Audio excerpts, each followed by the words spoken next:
Students, आज हम AC और डीसी का उपयोग बता रहे हैं। तो एसी के उपयोग में लिख लीजिए कि एसी में अल्टरनेटर में किसमें अल्टरनेटर में यूज करते हैं ALTERNATOR अल्टरनेटर में, और दूसरा ऑसिलेटर में एसी का उपयोग हो गया।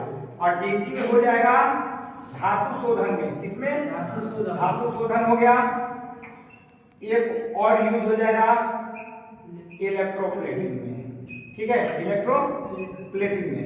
और इसी में एक पॉइंट और जोड़ दे रहे हैं, यहाँ एक वर्ड आया है जिसका नाम है अल्टरनेटर। अल्टरनेटर क्या उत्पन्न करता है? अल्टरनेटर एसी उत्पन्न करता है। दूसरी बात कि अल्टरनेटर की रेटिंग परीक्षा में पूछ दी जाती है। अल्टरनेटर की रेटिंग, तो अल्टरनेटर की जो रेटिंग होती है वह केवीए में होती है। अल्टरनेटर की रेटिंग केवीए में होगी।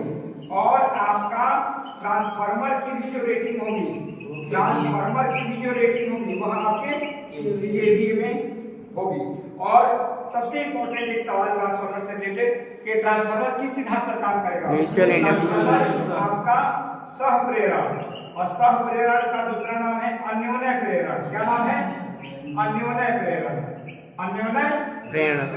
इसको इंग्लिश में बोलते हैं हम लोग म्यूचुअल इंडक्शन। क्या बोलते हैं? म्यूचुअल इंडक्शन से हम काम करता है। तो दो बातें हम लोग ये सीखी। एसी का उपयोग एक दो पूछेगा तो अल्टरनेटर में भी करते हैं, ऑक्सीलेटर में करते हैं। दूसरा डीसी का उपयोग धातु शोधन में हो गया, इलेक्ट्रोप्लेटिंग में हो गया, बैटरी चार्जिंग में हो गया, आर्क वेल्डिंग में हो गया। बैटरी चार्जिंग लिख सकते हैं, बैटरी चार्जिंग होती है ना, तो बैटरी चार्जिंग हो गया। और आपका आर्क वेल्डिंग में हो गया। ये सब आपके डीसी को आर्क वेल्डिंग में हो गया। ये सब आपको उदाहरण है डीसी के। धातु शोधन, electroplating, battery charging, arc welding. AC का यूज होती है अल्टरनेटर में। अल्टरनेटर क्या उत्पन्न करता है? अल्टरनेटर आपका एसी उत्पन्न करता है। अल्टरनेटर की रेटिंग क्या होती है? केवीए में होती है। तो ट्रांसफार्मर की भी रेटिंग केवीए में होती है, किलो वोल्ट एम्पियर।